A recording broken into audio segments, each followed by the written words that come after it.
भारत में फिर एक बार बहुत बड़े स्तर पे स्कैम को अंजाम दिया जा रहा है। अगर अब की बार सरकार नहीं जागी तो लोगों का पैसा और उनका भविष्य अंधेरे में चला जाएगा। जैसे इस टाइम में पूरे भारत में सागा ग्रुप की 7 सोसाइटियां और भी सोसाइटी है जो कि स्कैम कर चुकी है।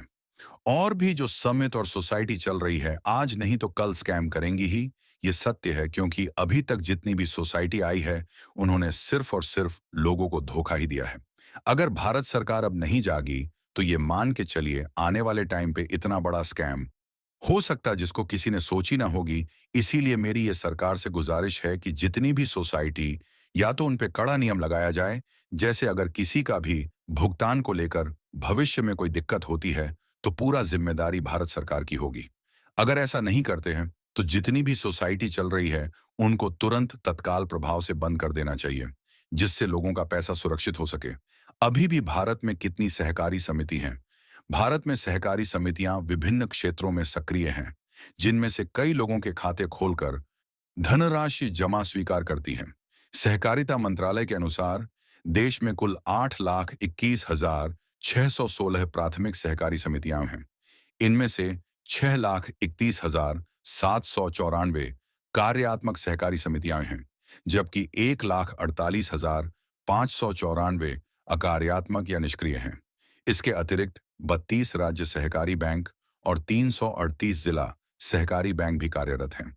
हालांकि जमा स्वीकार करने वाली सहकारी समितियों की सटीक संख्या उपलब्ध नहीं है, लेकिन प्राथमिक कृषि आर्ण समितियां पीएसीएस और शहरी सहकारी बैंक इस श्रेणी में प्रमुख रूप से शामिल हैं।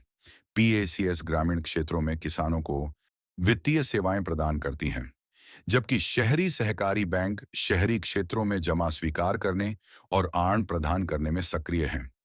इन सहकारी संस्थाओं का मुख्य उद्देश्य अपने सदस्यों को वित्तीय सहायता प्रदान करना और उन्हें आर्थिक रूप से सशक्त बनाना है।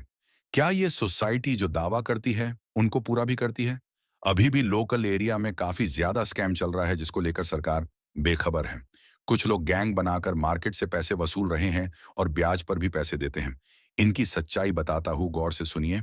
जो बिस्सी के नाम पे आपके दुकान से डेली का 100 रुपए वसूलते हैं तो साल का 33,500 आपका टोटल रुपया बना और उस पे 3 से 4% का ब्याज लगा के आपको देते हैं तो आपको 38,000 मैच्योरिटी देते हैं।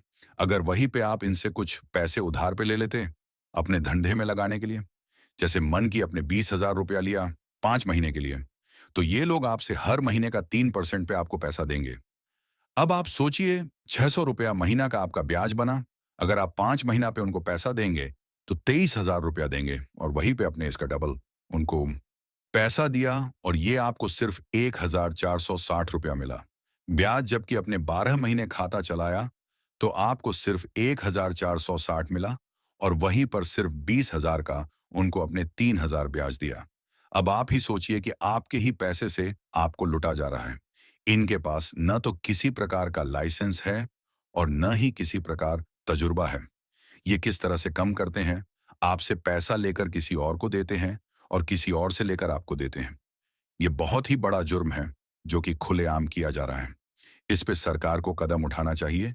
सरकार से विनती करता हूं जो सभी लोकल एरिया में इस प्रक्रिया पर नजर रखे किन के बिना लाइसेंस के पैसा वसूल रहा है। ये तरीका, अगर मैं गलत नहीं हूं, तो मनी लॉन्ड्रिंग कहा जाता है। और मनी लॉन्ड्रिंग की सजा क्या होती है? भारत में मनी लॉन्ड्रिंग से संबंधित अपराधों के लिए सजा धन शोधन निवारण अधिनियम 2002, prevention of money laundering act PMLA 2002 के तहत निर्धारित की जाती है। इस अधिनियम के तहत सजा का प्रावधान अपराध की गंभीरता पर निर्भर करता है। सजा के प्रावधान: 1, सजा की अवधि। मनी लॉन्ड्रिंग के अपराध में न्यूनतम 3 साल की सजा और अधिकतम 7 साल की सजा का प्रावधान है। यदि अपराध एनडीपीएस एक्ट, नारकोटिक्स ड्रग्स और साइकोट्रॉपिक सब्सटेंसेस एक्ट से संबंधित है तो सजा 10 साल तक हो सकती है। 2, जुर्माना, फाइन।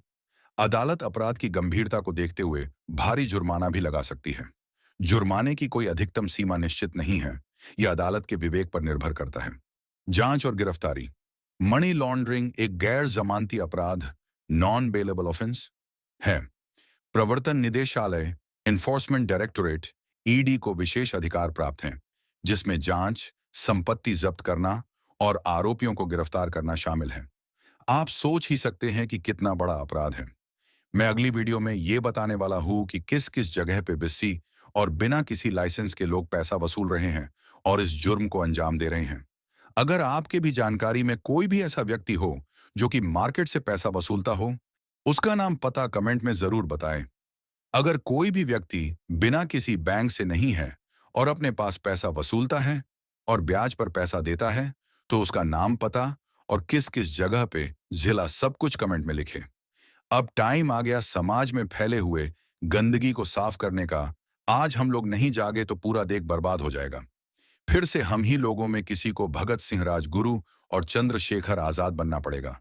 उन्होंने अंग्रेजों से भारत की गुलामी छुड़ाई थी और हम लोगों को भारत की आर्थिक स्थिति को गुलाम बनाने वाले से छुटकारा दिलाना पड़ेगा। मेरे इस संघर्ष में अपने सभी भाइयों का साथ चाहिए। मेरे साथ कौन कौन खड़ा है? अगर वीडियो पसंद आया हो, चैनल को सब्सक्राइब जरूर करें और लाइक करें। कमेंट में जरूर सभी का नाम बताएं जो अभी भी लोगों का पैसा लूट के उनका जीवन बेकार करने लगे हैं। धन्यवाद।